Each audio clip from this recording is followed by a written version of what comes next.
tema penúltimo da lista é tábula rasa, o quadro vazio que está por trás dele.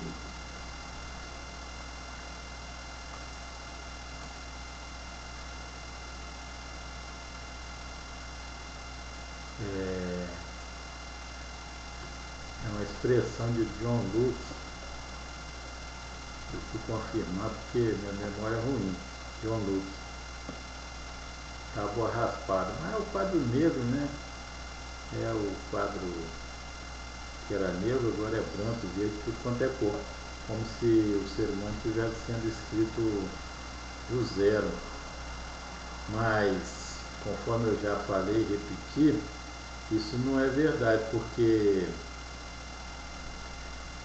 quando a pessoa nasce, vamos dizer, uma criança que surge agora em qualquer país do mundo, supostamente o cérebro dela está limpinho.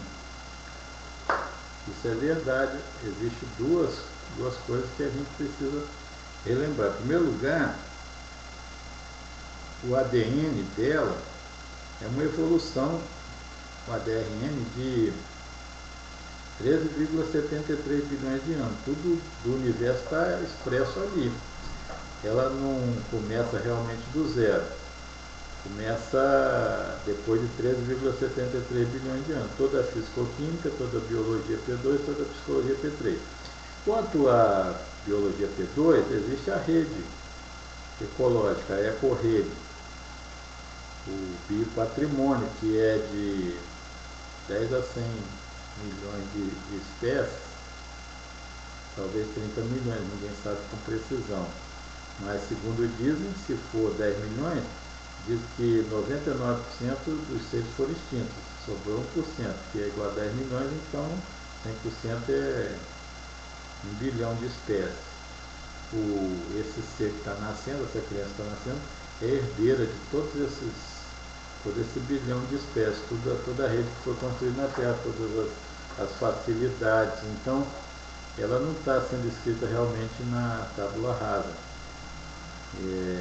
na biologia P2. Na psicologia P3, é preciso lembrar que tem toda a evolução dos primatas, aos hominídeos, destes aos Nemai e aos Cro-Magnon, sapiens, Homo sapiens.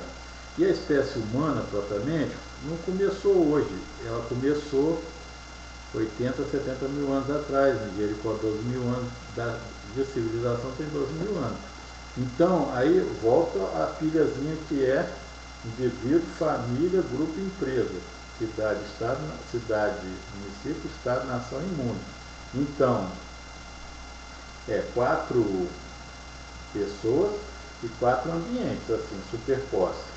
Acima da pessoa, acima da criança que está nascendo, tem 7 níveis, 3 pessoais e 4 ambientais. Então, quando a criança desponta, é o contrário, né? Ela está aqui, mas tem na base dela todos esses níveis.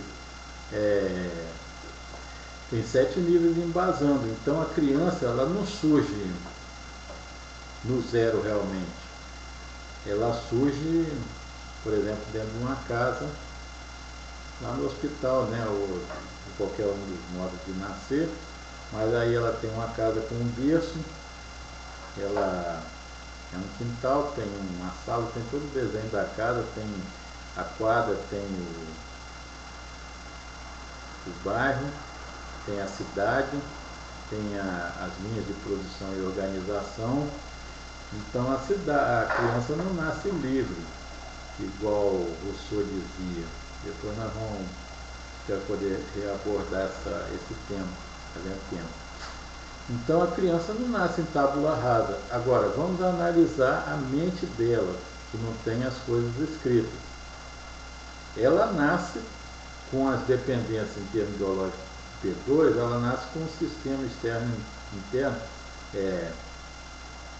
programáquinas dos sentidos, externo e interno, sentidos interpretadores. Os sentidos externos, interpretadores internos. Os olhos dessa criança são olhos humanos, não são olhos de felinos nem olhos de águia. São olhos humanos, então ela já está, quanto aos olhos, parcialmente escrita. Então, os trejeitos delas estão temperados na bitola da construção humana. Ela vai ter emoções, ela vai pensar de acordo com a lógica humana, a lógica dialética humana, não a lógica dialética dos insetos, nem das abelhas, nem dos qualquer uma dessas espécies, dos suricatos, dos lemingos. Ela não é uma criança suricato, ela é uma criança humana. Portanto, não olha como suricato, não se comporta como ele, ela se comporta como ser humano. Então, nesse sentido também, ela não está sendo escrita do zero. O que está sendo escrito é o fato de que as memórias, o cérebro está totalmente vazio de memórias, mas é isso que é o nascimento meramente. Quando a criança nasce, evidentemente, ela começou, não tem jeito de ser diferente. A criança não nasce com uma biblioteca no cérebro, ela nasce totalmente isenta dessas memórias que vão ser postas ali por decisão dela e de outros. Mas as coisas que ela aprende depende da cultura dela. Um chinês, um japonês, né, porque na China tem muçulmanos, um japonês nasce hinduísta. Alguns poucos são cristãos, uns tantos são budistas, mas não são muçulmanos. Um inuit não nasce com as crenças de um argentino, não adota as crenças de um argentino, uma criança inuit. A criança argentina foi criada em outro caldo e nasce com a crença acreditando que Maradona é o maior do mundo. Então, quem pode tirar as crenças de uma pessoa? Ela foi impressionada ali.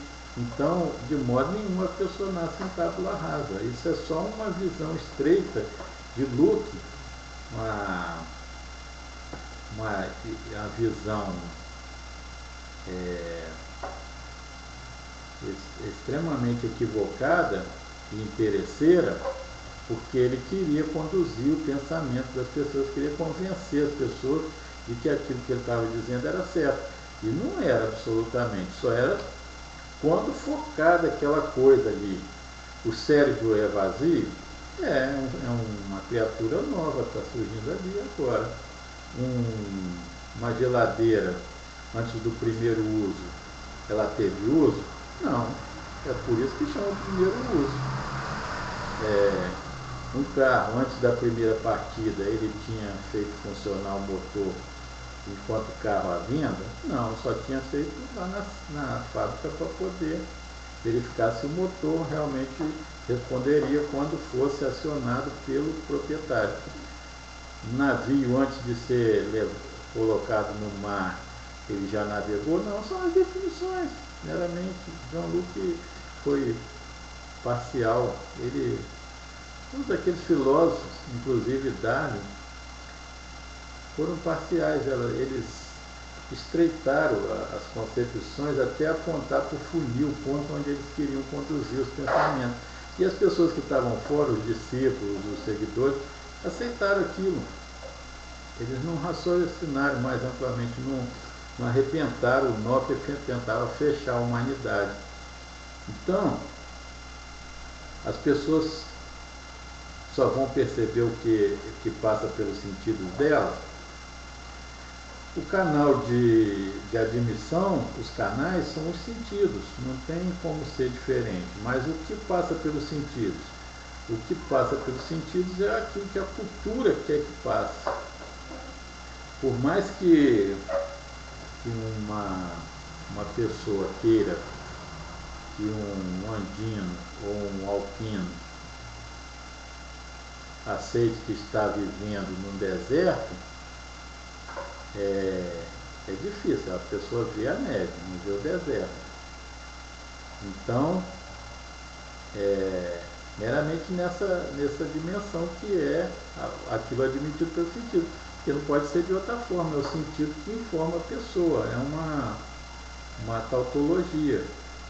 Os sentidos são os canais de introdução, e o input e o output parece que é feito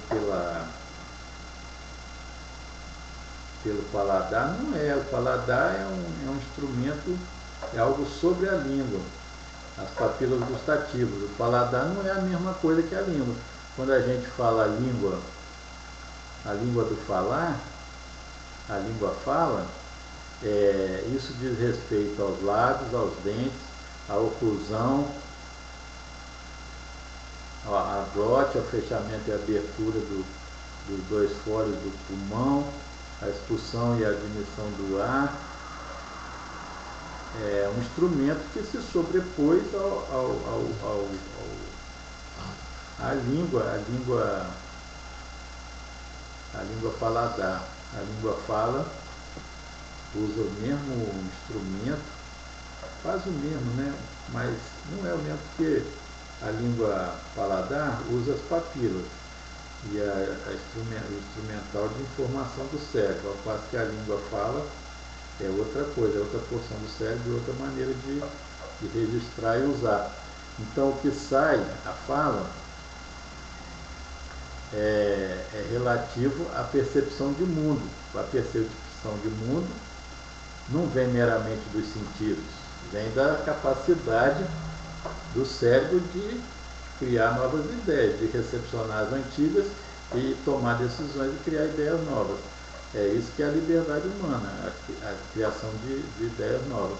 Então, John Locke estava, embora eu particularmente acho que ele é um bom filósofo, ele fez uma tentativa boa, mas nesse particular ele se enganou redondamente.